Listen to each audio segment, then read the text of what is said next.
Hi, Oh, hello. how are you? I'm good. How are you doing? Ready? I'm ready for this. Yes. How's your day been going?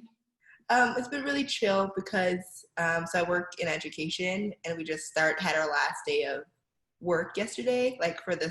summer break, before summer break. So I'm chilling. I I, was wondering, do you work then through the summer at all? Or do you no, have I work? mean not really. I'm just it's like a teacher, like they like when the kids are not in school, we're not.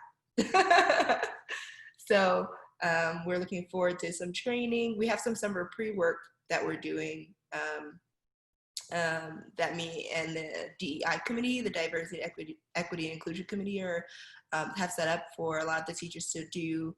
That is around white supremacy and basically dismantling white supremacy, not just in education, but just like in people's hearts and in the community. And they would think that we hope that that's going to be something that's carried on throughout the year, and it just becomes a thing that's going to be in our school every year. So anytime a teacher is on board during the summer, they're going to have pre-work, and we usually start training in July. So part of the training will be to turn that in, and then we'll start our actual school work training. But we'll have like certain things we do throughout the year. So this is not new when we just bring up our professional development meetings, like, or we talk about white supremacy because we've been doing it all summer. Uh-huh. But like besides that, I mean, we still get paid during the summer, but we should be on summer break just like all the kiddos are. I'm glad that you're gonna get a break in there. That is a big job.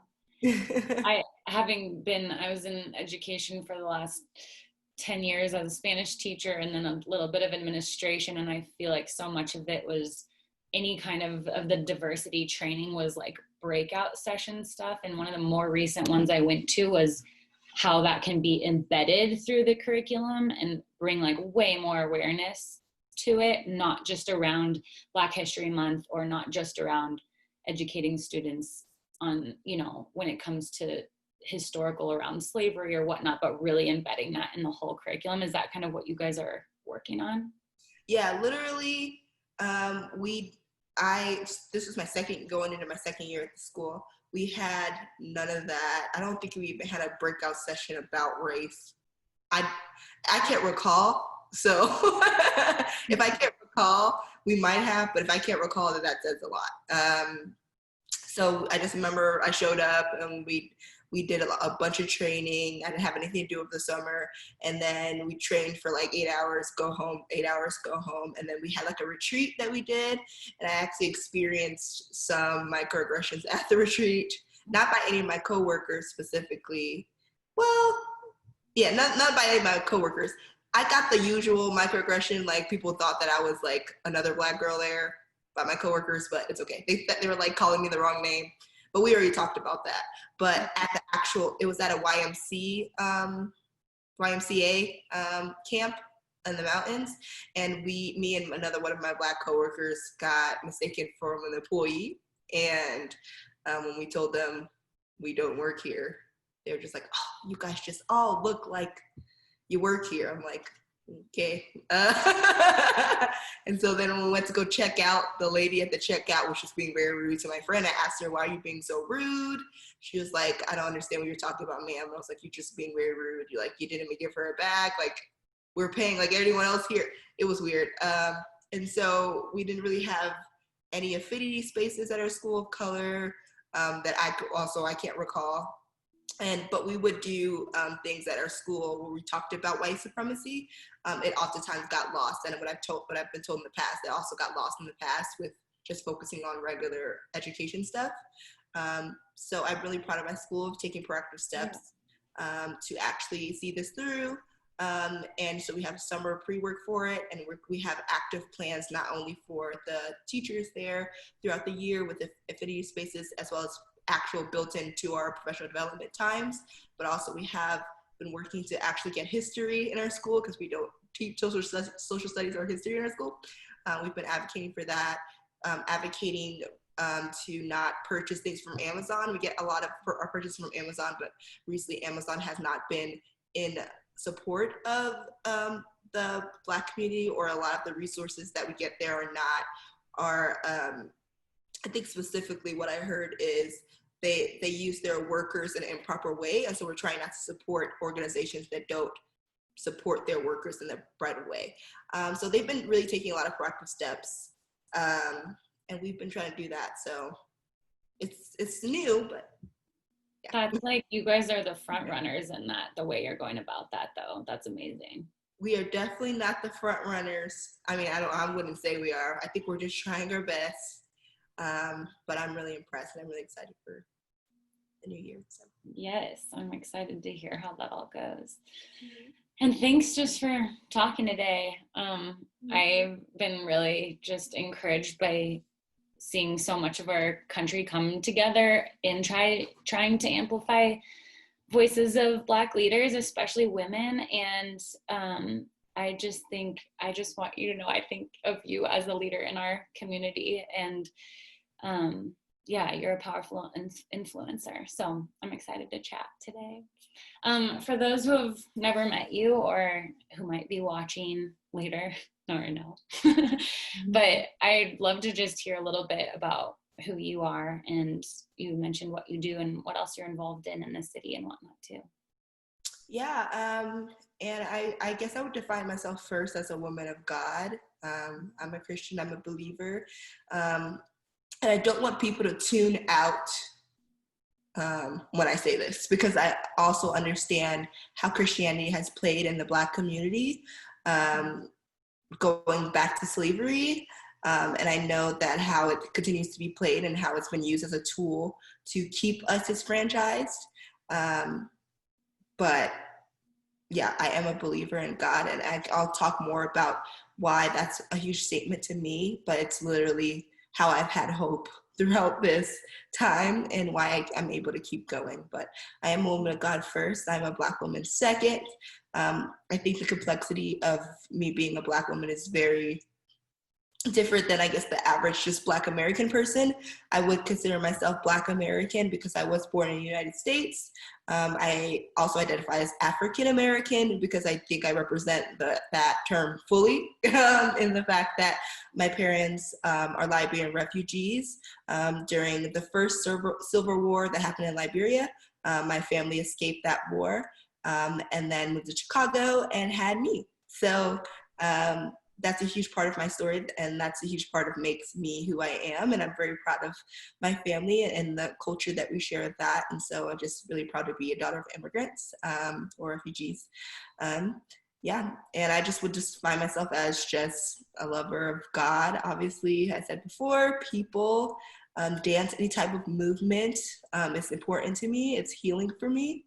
I love history, specifically history of people of color, because obviously it hasn't been always woven into this country's history.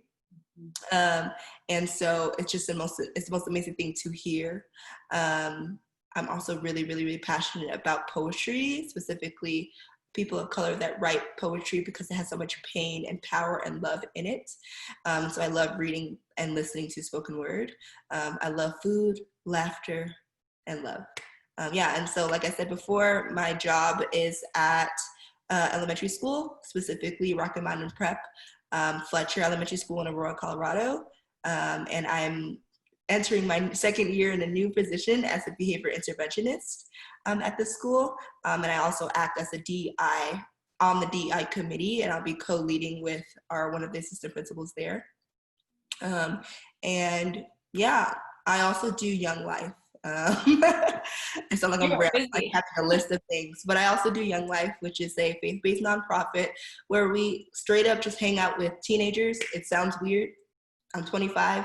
I hang out with high schoolers, and I just do life with them. And our goal is to introduce them to Jesus Christ, and then our job is just to do that and to love them. And if they choose to accept Christ as their savior, that's on their own. We don't force them, but we just want to lead them. And I specifically chose to work with young people because I just see how hard of a time young people have, because I was a young person. I didn't have a lot of people giving me the right guidance, and for that I made a lot of mistakes. And mentorship has just been a big thing for me to help lead our future leaders in the right direction.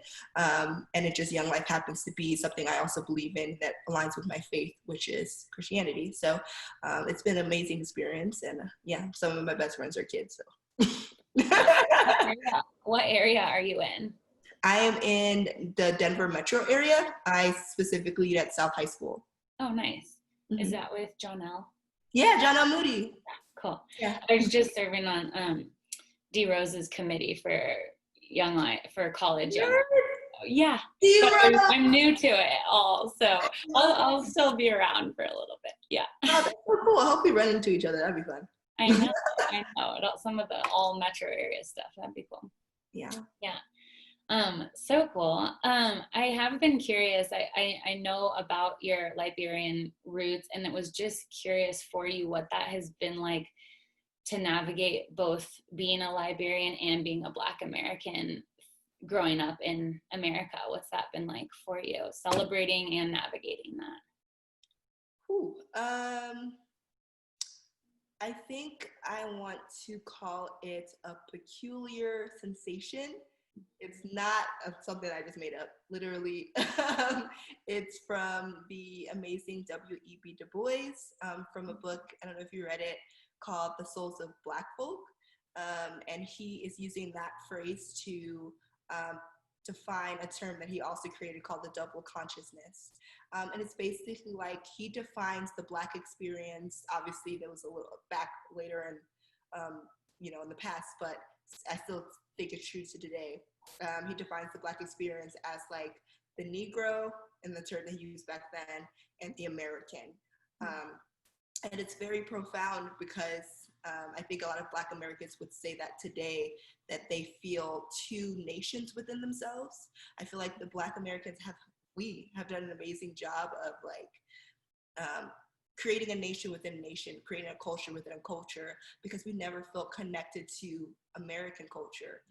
We literally are called Black Americans, not just Americans. Like, we were born here, but we're called Black Americans. But if you look at a lot of things, like job interviews, you see white, and then you see Black American, like we are second class. And it's just like, but we were born here. So I don't understand. You know what I mean? But I think that we've taken that and like what Black people do in stride, and we've made it into something beautiful. And so that's kind of like how I would describe my experience. I even kind of put a twist on it and say that I experienced a triple consciousness, because I feel like I would fit the Black American, the American experience, and then the African experience. I grew up in Chicago. I grew up very Black American. When I tell you that, like, outside of my home, all my friends are Black American. I had multiple like races, but like my core group, like my writers, were Black American, and I only knew Black American culture. And when I was in my home, like with my mom, and when my dad and mom were together with my dad, African culture, eating fufu, eating jollof, eating like all the like African foods. I wanted to learn a language. My dad rejected us from doing that because of his trauma experience being in this country with a really thick accent. But I grew up hearing the language. So when my friends would come over and they would hear my mom talk, they thought it was like, and I was just like, this is who I am. Going to African parties, like everything about African culture in the home and how I was raised. And my parents seeing, and there was like that dichotomy, because like it was like my parents grew up seeing images of what people, probably white people in this country in the media put in African countries, showing Black Americans as criminals. So my parents had that image of Black Americans being the ones being arrested, being the ones who are killing and murdering people, these like monsters, literally savages. And so they did not want me to partake in that experience. But unfortunately, when I stepped out of the house, that is what I was faced with on a daily growing up in Chicago. And so I definitely experienced like what it means to be African, but stripping, never fully being enough of that, what it means to be American, being in this country, being very westernized in the thought process and how I very individualized. That's what I feel like varies American. But then the nation within a nation, the Black American, I experienced as well, never truly feeling American, never truly feeling Black, because I didn't always get the lingo or grow up watching the movies or like having that last name. And I was oftentimes bullied for having that last name. So I definitely experienced those three different types. If I would have to like say in a nutshell what it felt like growing up, it felt like I never was any and always was all of them, if that made sense. Never was fully one of each. But I learned that that's what the Lord has given me as opportunity to connect to each group. And to see a bigger picture, but definitely it was interesting and peculiar. Was there a Liberian community in Chicago where you were living? You said you went to African parties within Chicago. Yeah, I mean, if you think of my family, sure. No, That like was the party. if we used to grow really deep with my family until I was like 10 or 11. Once my parents got divorced, we broke up, obviously, because the family broke up. But in the beginning, like we would spend like Christmas in Chicago, like in Noble Square on the west side. And we would like go and have a lot of time. Like I would drive up there all the time and hang out with my cousins and have sleepovers, and there'd be parties. And I would just remember seeing images of my mom and my dad just like drinking and having fun. So that was the kind of what I mean about African parties. It's just like anytime like African people get together, I feel like it's really just a Black culture thing. Anytime they get together, there's a party. Like there's food, there's drinks, there's music, there's dance, there's culture. And it's really amazing. And so I got to experience that. And also I got to experience the Black American side too, with just the friends that I had. So yeah. Mm-hmm. So cool. Thanks for bringing us into that. I love having you set the scene for all of that, for sure. So in regards to what's going on right now in recent events, we know systemic racism isn't new. And neither is the over-policing or the injustices in housing or education or health in this country. And I'm just curious how you've processed and experienced the last few weeks, kind of watching so much of America wake up right now to what's already been going on for a long time. And of course, the reality of the police brutality and the murder of George Floyd. And how have you experienced that just in light of this obviously not being as new as everyone feels like the shock factor has been in the last couple of weeks? I think I went through a few emotions. I think what I feel right now is probably still a little frustration, but joy. And joy doesn't necessarily mean happiness, but and I'll connect that closer to my faith, but I feel joy. I started off with sadness. I watched the video of George Floyd like everyone else did. I watched the full video, and it wasn't anything new to me. I've seen it happen. Eric Garner, multiple Black people, whether it be through history or literally in today. And then I saw the same, like, oh my gosh, people were outraged. The same, like, oh, well, all lives matter. The same, blue lives matter. The same, like, beating over the head. And I think it hit different for a lot of people because we're in quarantine. So people had no choice but to open their eyes. They can't run away from it. They must see it because they're stuck in their homes. And people who are left alone, especially when you're just isolated all the time with your own thoughts, I truly feel that's when the Lord starts working in you. He starts working in your mind and your hearts. But I think if people don't have that faith, still you're left with your own thoughts. You're left to think what's going on, and people wanted answers. And so I was sad in the beginning, but that immediately turned to anger when I started speaking to my friends of color, specifically my Black friends, who were just so tired. And I was just like, I need to do something because I'm so mad.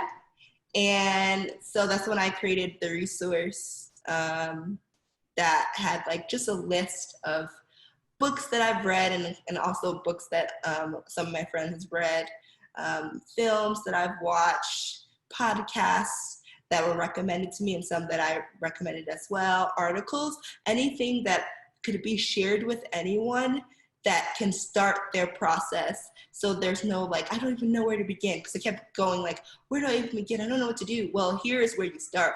And for me, when I am stressed, I need to either eat or I need to work or do something. And if I'm sitting down too still, that's when I'm left with my own feelings. And so in my anger, I did this list. And I know that it wasn't my job to create this resource. It's for the white people to go in and find that resource for themselves. But it was therapeutic for me. It made me feel like that I was making an impact. It made me feel like I was like using my voice in some way because I didn't have words. All I had was anger. And when I did open up and speak, it was just anger at every white person that I saw. And so I was like, let me be productive. Let me do it. But I know that my anger was also right. Yeah. And so when I actually allowed myself just to be angry, that's when tears and tiredness came out. I realized I was tired because then people would keep asking me, Jamesetta, how do I do this, Jamesetta? And I literally set myself up for that because I made the resource. And so I was thankful to have like amazing white friends to speak on my behalf when I was just so tired. I was so hopeless. Like I was just like a terrible friend where I just like wouldn't respond to messages, calls. I didn't do a whole week of work for my remote working at school. I feel like I was being a terrible girlfriend. Like my boyfriend, like he was like talking to me and I was just like, yeah, like I was just so tired. And I didn't understand like why I was so like, like literally tired.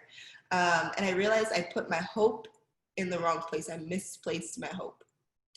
And that's not to say you shouldn't have hope in people, because I think people are, in my opinion and in my beliefs, are created by God. And there's a little bit of God in everyone. There's the Holy Spirit. And so God works through people and people are beautiful. And he said that when he created us, that we were very good and we were made for a purpose and we were amazing and we were great and he made no mistakes with us. But I put too much hope in people. I put too much hope in myself, thinking that I can do this. I can fix this. I have a voice. I have a platform. I have so many thoughts. I could do it. No, you can't. I put too much hope in like, once I explain this to this person, they're going to get it. Sometimes they don't. Their hearts are just hardened. They're not going to get it because it's not their experience. And so when I realized that I'm not strong enough and people are going to hurt your feelings and fail, I broke down. And because I told you I'm a lover of people, so I just felt like, what is the point of even honestly living? Because I'm like, well, I believe there's a better life in heaven anyway. Let's just get to there. This life is terrible. Like, this life is, being Black is so wonderful. I love it so much, but it's so hard. It's so hard because you live in fear every day. You feel like you're crazy and you feel like people can literally just wipe you off this earth and no one cares. And you're just going to be another hashtag.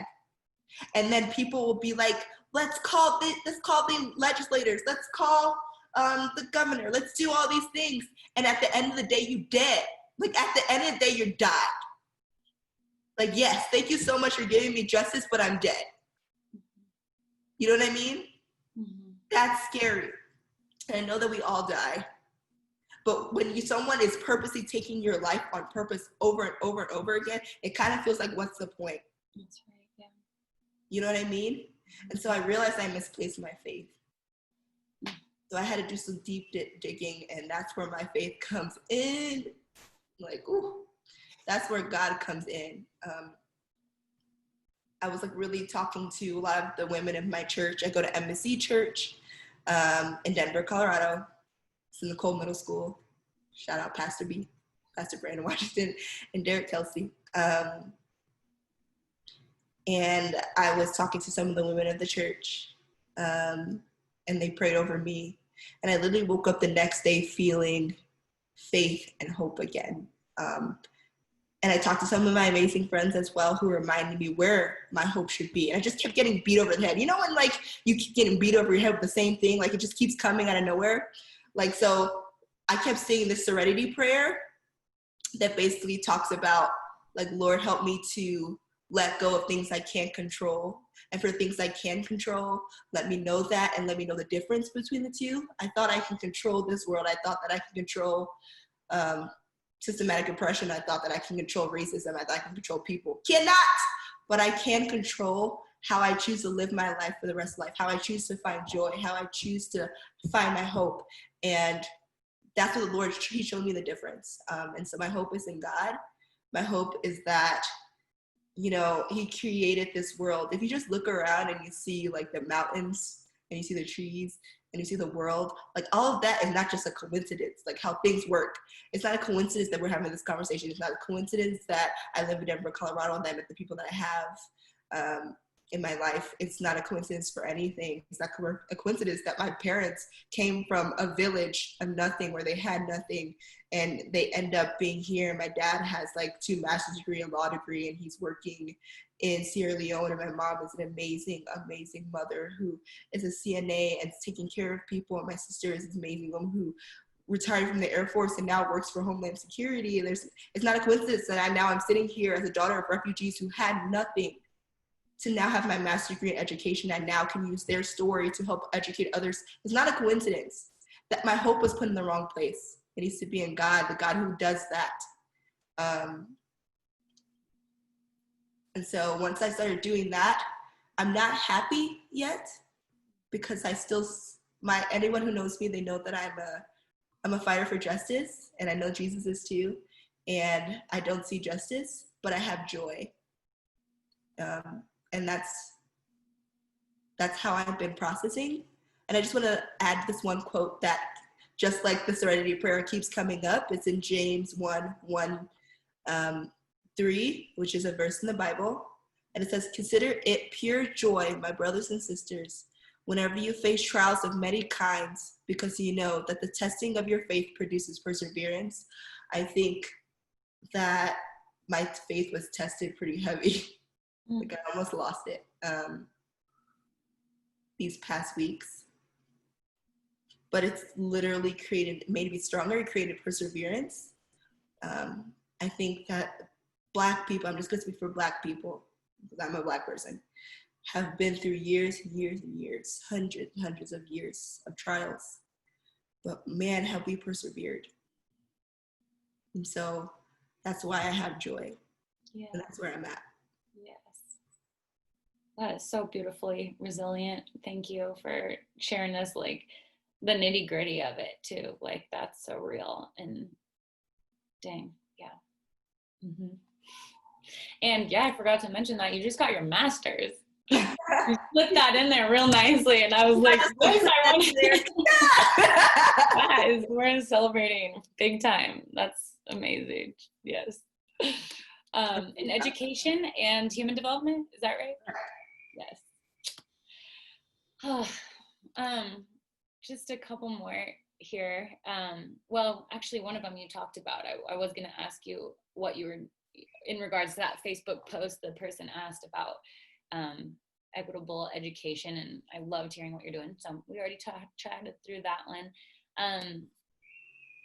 What would you say, like, I love that mix of holding the joy and the anger and the sorrow, all of it together. And I think Jesus showed us that so well as well. Like life is this joy and this sorrow and pain and the suffering of it all together. From where you're at today, what do you feel is the way forward for this country, or for the world, or for any other group that you'd like to bring in? Like, what do you see as the way forward? And by the way, around your resources, those were so amazing and extensive. I was like screenshotting them. Did they end up on a PDF or anything so that we can share those? Okay. If you want me to, I have the most amazing coworkers, and like one of them, her name's Becca, she put it in a like doc. It's just so beautifully. And so did my principal too, Caitlin. So I can share those resources to you. And she just put it in such a way that you could just click on it. And I was like, because I'm not good with technology. Yeah. But so I can share that to you after this. Cool. That'd be fun to share along with because that was, I feel like you were actually one of the first people I saw to just go straight to that, of like channeling everything you were feeling and saying into that, just like, let's put this out here. And you're right. That shouldn't have to be your job. And we're so grateful for that. So.